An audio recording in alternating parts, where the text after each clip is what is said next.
नमस्कार दोस्तों, दयामन जी के क्लासेज में आपका हार्दिक स्वागत है।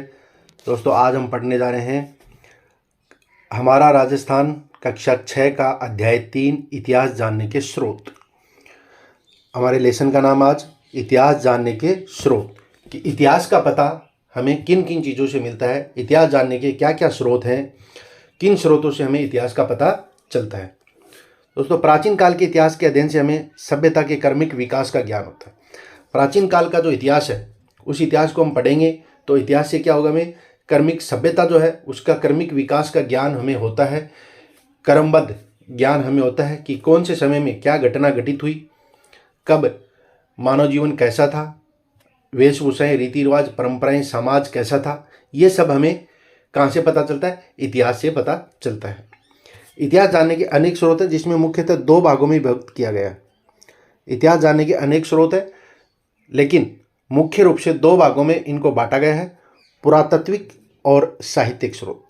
पुरातात्विक और साहित्यिक स्रोत 2 प्रकार के स्रोतों में बांटा गया है इतिहास जानने के स्रोत। पुरातात्विक स्रोत, पुरातात्विक स्रोत दोस्तों क्या होते हैं? पुरातात्विक स्रोत में जैसे अभिलेख है, मुद्रा है, स्मारक है, कलाकृतियाँ हैं, ये सभी क्या है? पुरातात्विक स्रोत होते हैं। तो इनमें जो राजा महाराजा तो होते थे वो अपने काल के जो सिक्के चलाते थे या फिर कोई मुद्रा चलती थी, जो स्मारक बनाते थे, किले वगैरह बनाते थे या कोई अभिलेख लिखवाते थे, तो उनसे हमें उस टाइम का इतिहास या उस टाइम की जो संस्कृति है उसका हमें पता चलता है। तो अभिलेखों में मुख्य रूप से पत्थर की पट्टिकाएँ हैं, पत्थर के बड़े बड़े खंडों पर लिखा हुआ है, स्तंभ है, भवन है, गुफा की दीवारों आदि पर मतलब ताम्रपत्र है, ये सभी इसमें आते हैं, पुरातात्विक स्रोत में आते हैं। प्रमुख अभिलेख कौन कौन से हैं? राजस्थान के प्रमुख अभिलेख हैं नगरी अभिलेख, कंसुआ अभिलेख, घटियाला अभिलेख, किराडू अभिलेख, नानसा और बरनाला युग स्तंभ, सामोली शिलालेख मुख्य रूप से हैं। उदाहरण स्वरूप घटियाला अभिलेखों में प्रतिहारों के बारे में पता चलता है। घटियाला अभिलेख जो है उसे हमें प्रतिहार वंश जो है उस प्रतिहार वंश के बारे में पता चलता है। बिजोलिया शिलालेख से चौहानों का इतिहास जानने के महत्वपूर्ण साधन। बिजोलिया शिलालेख जो है वो चौहानों का इतिहास जानने का महत्वपूर्ण साधन है। बिजोलिया शिलालेख। चीरवा का शिलालेख है वो रावल समर सिंह की युग की जानकारी देता है। चीरवा का शिलालेख किससे संबंधित है? चीरवा का शिलालेख है रावल समर सिंह के युग की जानकारी हमें प्रदान करता है। स्मारक, राजस्थान में विभिन्न प्रकार के दुर्ग हैं जिसमें चित्तौड़, जालोर, गागरोन, रणथंभौर, आमेर, मेहरानगढ़, तारागढ़, कुंभलगढ़ आदि महत्वपूर्ण दुर्ग है। इसके अलावा बहुत सारे भवन हैं, महल हैं, सार्वजनिक भवन है, स्नानागार हैं। इन सब से हैं हमें क्या पता चलता है? उस टाइम का प्राचीन समय का इतिहास और पता चलता है इतिहास के बारे में। मुद्राएं हैं तो मुद्राओं से भी हमें क्या होता है? उस काल की विशेष राजनीतिक, धार्मिक और आर्थिक स्थिति का पता लगता है। जिस काल के हमें सिक्के मिलते हैं, मुद्राएं मिलते हैं, उस काल का हमें राजनीतिक, धार्मिक और आर्थिक स्थिति का पता चलता है। आहड़, रेड, बराट, रंगमहल और सांबर। आहड़, रेड, बराट, रंगमहल और सांबर, यहाँ से हमें सिक्के मिले हैं। सुखाड़िया के उत्खनन से प्राप्त सिक्के और मुद्राओं से क्षत्रपों, मालव, चौहान, गोहिल आदि वंशों के काल के राज्य शासनकाल, अधिकार सीमा के बारे में जानकारी उपलब्ध हमें होती है। तो सिक्कों से क्या है? सिक्कों से या मुद्राओं से हमें जिस राजा की या जिस राज्य की मुद्राएं मिली है उसकी सीमाओं के बारे में जानकारी मिलती है। उनका शासन था, किस प्रकार का शासन था, उसके बारे में हमें जानकारी मिलती है। आर्थिक स्थिति कैसी थी, इसके बारे में हमें जानकारी मिलती है। गणेश्वर नीम का थाना सीकर में है। ताम्र संस्कृति अवशेष मिले यहाँ पर। जोधपुर, जयपुर में है। नौ भरतपुर से प्राप्त काले एवं लाल मर्दभांड, आड़ व गिलुण से प्राप्त प्रस्तर, फलक आदि में कला कौशल देखा जा सकता है। गणेश्वर नीम का थाना में है, सीकर जिले में। वहाँ की ताम्र संस्कृति के अवशेष हमें मिलते हैं। जोधपुरा जयपुर में है और नौ भरतपुर में है। वहाँ से हमें काले एवं लाल मर्दभांड प्राप्त होते हैं और आहड़ व गिलुण से हमें प्रस्तर, फलक आदि मिलते हैं। ताम्र पत्थर,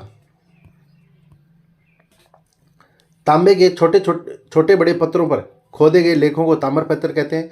दान पुण्य से संबंधित होने के कारण इन्हें दान पत्र भी कहा जाता है। राजा महाराजा जो दान पत्र देते थे, दान देते थे, उसको पत्थर पर लिखा जाता था, तो उसको ताम्रपत्र कहा जाता है। साहित्यिक स्रोत। अब आता है साहित्यिक स्रोत। साहित्यिक स्रोत वो स्रोत होते हैं जो साहित्य उस समय उस युग में लिखा गया, जिस युग में जो साहित्य लिखा गया वह साहित्य उस युग की हमें जानकारी प्रदान करता है। 12वीं शताब्दी के उत्तरार्ध में जैनक कर्त पृथ्वीराज विजय महाकाव्य से चौहानों की उपलब्धियों का वर्णन हमें मिलता है। पृथ्वीराज विजय नामक ग्रंथ है जिसकी रचना की थी जैनक ने। किसने की थी? जैनक ने रचना की थी, और वहाँ से हमें उस पुस्तक से हमें चौहानों की उपलब्धियों का वर्णन मिलता है।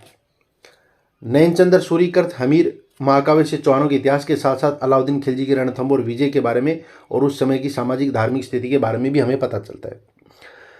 एक अर्थ है हमीर महाकाव्य। तो हमीर महाकाव्य किसने लिखा था? नयनचंद्र सूरी ने लिखा था। और इस हमीर महाकाव्य से हमें चौहानों के इतिहास के साथ साथ अलाउद्दीन खिलजी के रणथंभौर विजय, उस समय की सामाजिक धार्मिक स्थिति की जानकारी हमें मिलती है।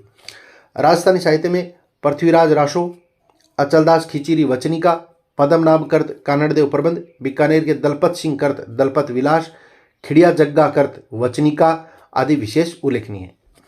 पृथ्वीराज रासो जिसको जैनक ने लिखा था, पृथ्वीराज रासो चंद्रबरदाई ने लिखा था। पृथ्वीराज रासो को चंद्रबरदाई ने लिखा था, अचलदास खिचीरी वचनिका और कानड़देव प्रबंध को पद्मनाभ ने लिखा था, और दलपत विलास को दलपत सिंह ने लिखा था, और खिड़िया जग्गा ने वचनिका लिखी थी। तो इससे भी हमें राजस्थान के बारे में, प्राचीन राजस्थान के बारे में विशेष जानकारियां प्राप्त होती हैं। इसके अलावा ख्यात साहित्य, मूनोत नैणसीरी ख्यात, माकीदास की ख्यात, दयालदास की ख्यात, जोधपुर राज्य की ख्यात आदि से इतिहास जानने की सहायता हमें मिलती है। कर्नल जेम्स टोड ने पुस्तक लिखी थी annuls and antiquities of Rajasthan, और दूसरी पुस्तक इनकी पश्चिमी भारत की यात्रा। Annuls and antiquities of Rajasthan और पश्चिमी भारत की यात्रा कर्नल जेम्स टोड ने लिखे थे ग्रंथ। ठीक है। बूंदी के महाकवि सूर्य मिश्रण का वंश भास्कर किसने लिखी थी? सूर्यमल मिश्रण ने। वीर विनोद कविराज श्यामलदास। मारवाड़ राज्य का इतिहास विश्वेश्वरनाथ रेऊ। गौरीशंकर हीराचंद ओझा लिखित उदयपुर, जोधपुर, सिरोही, डूंगरपुर, बांसवाड़ा, प्रतापगढ़ के इतिहास ग्रंथ उल्लेखनीय। तो इन सभी ग्रंथों से हमें इतिहास की जानकारी प्राप्त होती है, इतिहास के बारे में पता चलता है। तो दोस्तों ये था अपना 3 का अध्याय, इतिहास जानने के स्रोत। तो दोस्तों वीडियो कैसा लगा कमेंट करके ज़रूर बताएं, और वीडियो को लाइक और शेयर कर दीजिए, और चैनल पे यदि नई हो तो सब्सक्राइब जरूर कर दीजिए। तो दोस्तों जल्द मिलते हैं नेक्स्ट वीडियो में, तब तक के लिए नमस्कार, जय हिंद, जय भारत।